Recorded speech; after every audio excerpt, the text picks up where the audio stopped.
City of Brotherly Love as I have undefeated welterweight VeShawn Champion, who this Friday night takes on, actually, I got to get the name of your opponent, takes on Jorge Rodrigo Sosa down the road here at the 2300 Arena in South Philadelphia. What's happening, VeShawn? Not much, man. Staying ready and getting ready for Friday. So I mentioned that you're in Philadelphia. You're from Dayton, Ohio. You've been working out here in Philadelphia. Do you want to say with who, or do you want to keep that under wraps? It don't really matter. I mean, everybody know off of the marketing that Freeway has been doing. Everybody know I train with Gerard Ennis. So how's that going as we prepare for this fight? I mean, you're a welterweight. A lot of people say he may be the best welterweight in the world, and you're getting some good rounds with him. Yeah, definitely.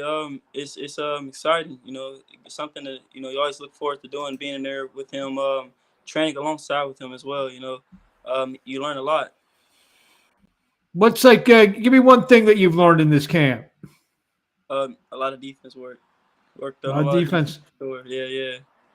And Now, are you now under the guidance of Bozy, or do you have your own trainer? From back. I train under Bozy as well. So you may become Philadelphia may become more of maybe just a place to train for you, huh? I live out here. Oh, you live out here. Okay. All right. I didn't know that. So, we look forward to seeing you. Have you gotten a cheesesteak yet? I did the first time I ever came out here. Where'd you go? I forgot where it was. I think it was an Asian ran place in downtown. Oh. Yeah. Well, we gotta change. We gotta change that one up. I'll see you on Friday. We'll talk places. So, so talk about your 2-0. Talk about your first couple fights. What it's like being a pro so far. My first fight, I faced a guy. His name was Andres Borregos. He was a guy from Colorado. He had like 290 amateur fights, and I kind of just jumped in there. You know what I mean? I beat that guy by majority decision. In my eyes, I thought it was unanimous decision, but they gave it an MD. And after that, the next fight, I ended up fighting this guy named Rashad Kilpatrick. I took it on a 5-day notice. He was 5-0. 5-0, I think 2 or 3 knockouts. And he thought I was gonna be a washover, and I kind of showed him that I'm not a washover. Within the third round, he got caught with a nice left hand, and the rest was history. The doctor stopped the fight. Now you got a guy, Jorge Rodrigo Sosa, who's 3-3 with 3 knockouts. Who's he did okay when he was fighting in his home country of Paraguay, but when he came to Mexico, and especially now he's come to the States, the results haven't been good. He got stopped in 2 by Jahai Tucker, who's also a welterweight prospect. What do you know about him? About Jorge or Jahai? Sosa. Sosa. I mean, I don't know much about him. I watched him when he fought against Jahai Tucker.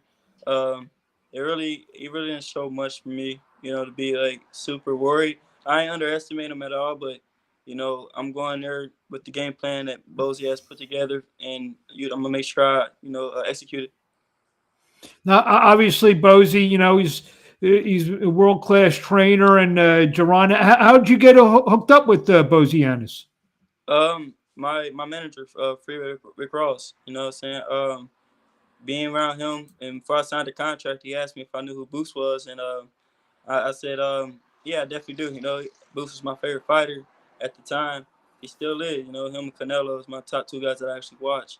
And I was like, I definitely want to get some work from there. And then I ended up driving out, driving the 8-hour drive here and stay for a week, train with Boost and sparring.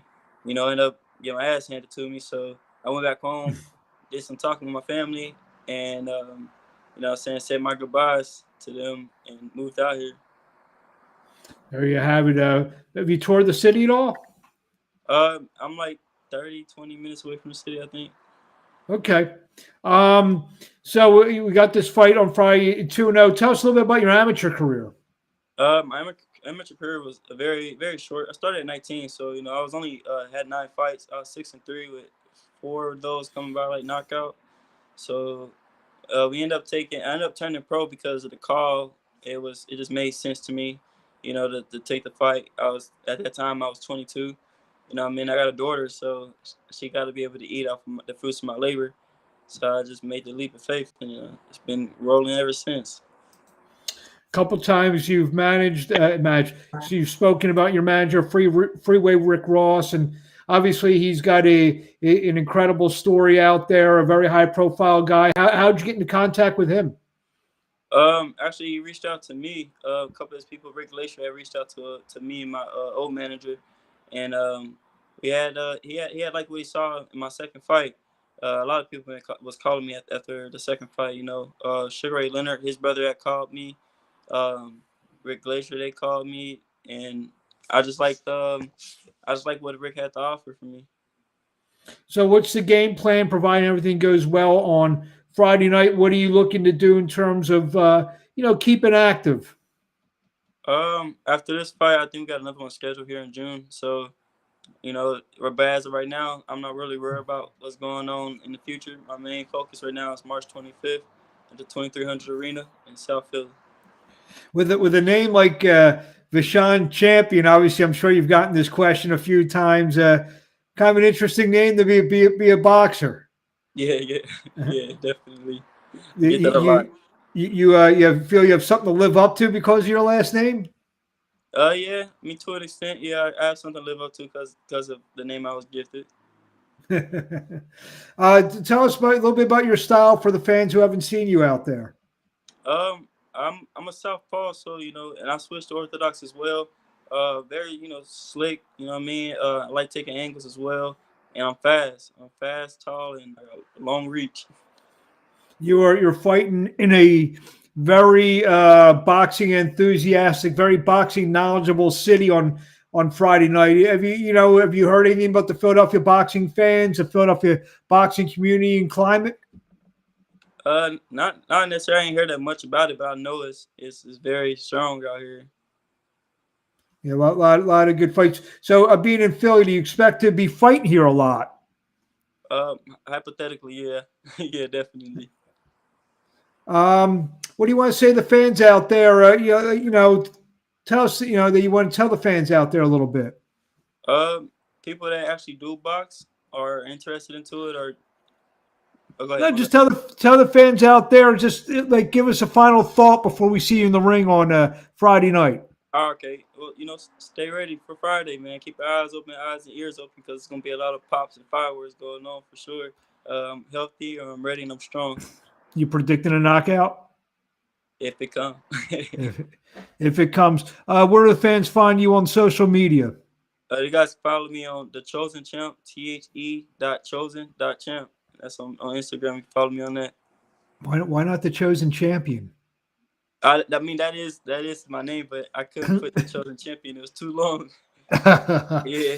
Yeah, it's funny. Usually, you see all these people, they'll put something, the champ, the champion, this, that, the other. You could do it. It's your name. Yeah. I do. So we want to thank you for a few minutes of your time. I look forward to seeing you. I'll be on the broadcast on bxngtv.com on Friday night. So I look forward to seeing you in action. I've heard a lot about you, read a lot on you. So we look forward to seeing you for maybe the first of many times in Philadelphia. Appreciate you. Thank you. Thank you.